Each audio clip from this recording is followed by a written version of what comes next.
these days of spring, and for this season, we are into the season of Lent, and in the Bahamas Conference of the Methodist Church, that means with Ash Wednesday, we move into these 40 days of prayer and reflection, and service and self-denial. Reverend Culmer, we are thankful for this conversation. I don't think any of us would have imagined we would have had this circumstance for Lent in 2020, where the word pandemic would be used so often, describing the coronavirus and how it's affecting the global human family. But yet, here we are.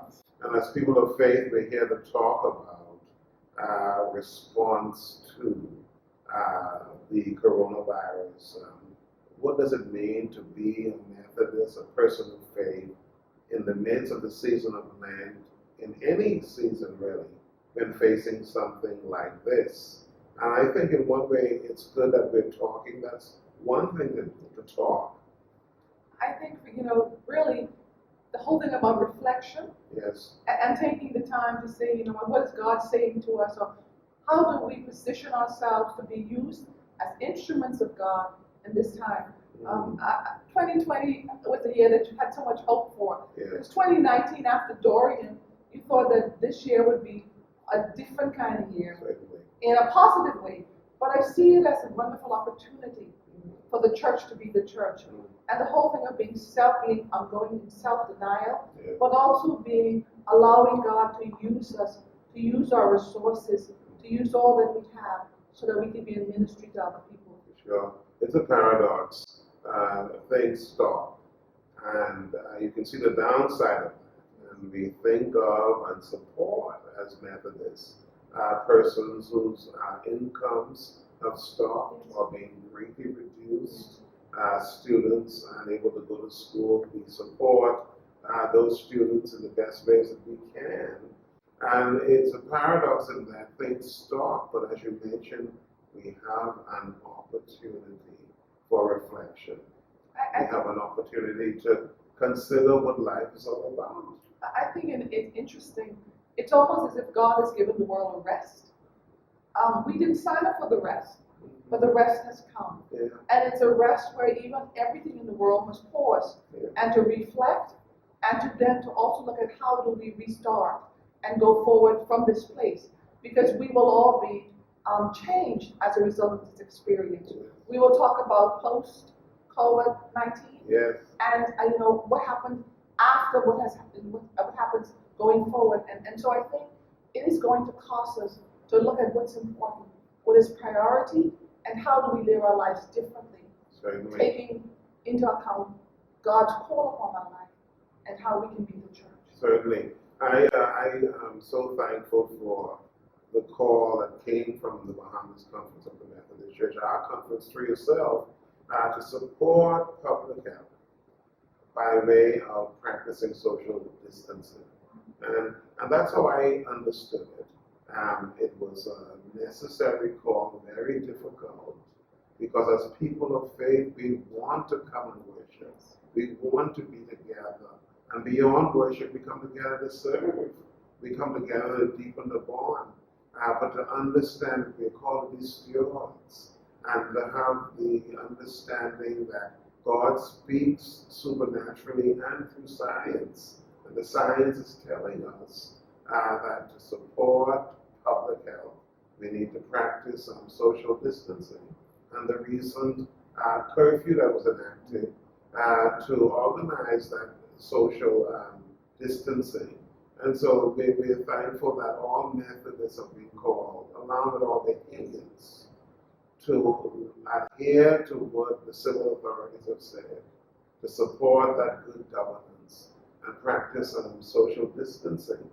And you mentioned reflections and so many life lessons. One, for many of us, is that there's some things in life that are just outside of our control. I think, for a lot of us, we like to be in control. We like to dictate how life is going to happen. For me, I'm a planner. I write my list. These are the things I'm going to accomplish today by the grace of God. Yes. And all of a sudden, for a lot of us, we've had to throw our lists out the door. How do you function in new and uncharted waters? For sure. The families are now having to learn how to be the family together, because a lot of times families have had their own agenda. The children have been on agenda. The parents have been on agenda. Yeah. All of a sudden, we're all together. For sure. And so, how do we now adjust to being the family together, keeping our witness, loving each other, and working through these new times of we're all in the same space, and we're going to be in this space for a while. Yeah.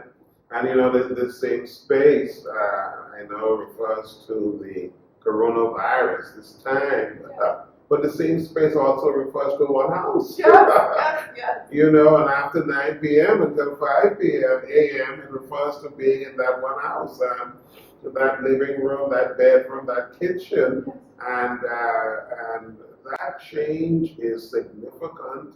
And I think it's important for us to understand that we're wired emotionally, and that change has an emotional effect on us.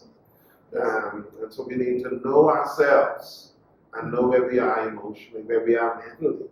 Some person might react by becoming a bit short, realizing that they've lost some energy. And so they might have to work more at being patient with others and appreciate that, hey, this change has affected me emotionally. And I would encourage, and we, I think, through our conversation, we're encouraging all of us to do an emotional inventory. Yes, I think it's important for persons to say, you know what, to acknowledge. Because sometimes we want to be macho or to be the woman and to say, the word, but to ignore that this is how it's affecting us. It is affecting us. It is a different day. It's a different thing. And so even with our children, it's amazing to me that some people are saying, I can't take my children being home all these days. I don't know what I'm going to do with all these weeks. And so we have to come alongside them and say, it's okay to feel this way, but now how do we get to the next step? Because your children are a wonderful gift from the Lord. We know you love them, and so how do you adjust to coping with saying, maybe I need some time out, maybe you need to set up a schedule where there's schoolwork and there's break, and there's a time of then coming back together as a family. Yes. Earlier today, we both prayed in this place, and so thankful that while many things are obstructed because of this pandemic, prayers not. That's wonderful. That's a wonderful thing, and we can just talk to God. We want to encourage our families, that we may need to say, let's take a time out or set up a family altar. A lot of our families probably haven't prayed together in a long time. Yes. And they may say, going forward, we're going to have a few minutes where we will just, every day, just pray and talk to God about what we're dealing with, what we're going through. That's a wonderful commendation for families to pray together. We all know the adage, the family that prays together stays together. It's a maxim that is still true. And in our baptismal covenant, we have that wonderful phrase, parents are the first ministers to their children. And there's something wonderful about that when persons who are in the same household have prayer together, read scripture together, and we have the opportunity to do that.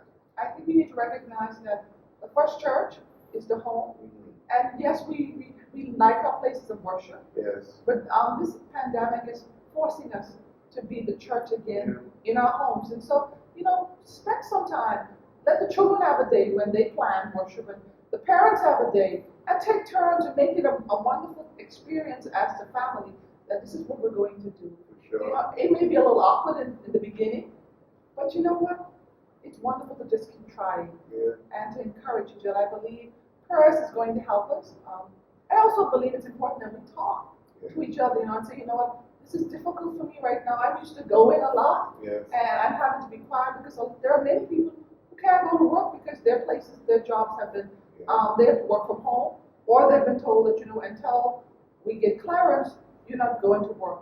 And so we need to help each other and be patient and encourage one another during this time and give space, because we may need to have space. That is so true. Space to know when to talk, when to not talk, when to be quiet. But we started with Lent, those 40 days, and we remember our Lord's experience. The Spirit drove it into the wilderness. And here we are in Lent, and Providence has permitted this. this. Yes. What a structure for reflection, for prayer, for self-denial. May we be found worthy with our stewardship of this time as citizens and most fundamentally as Christians.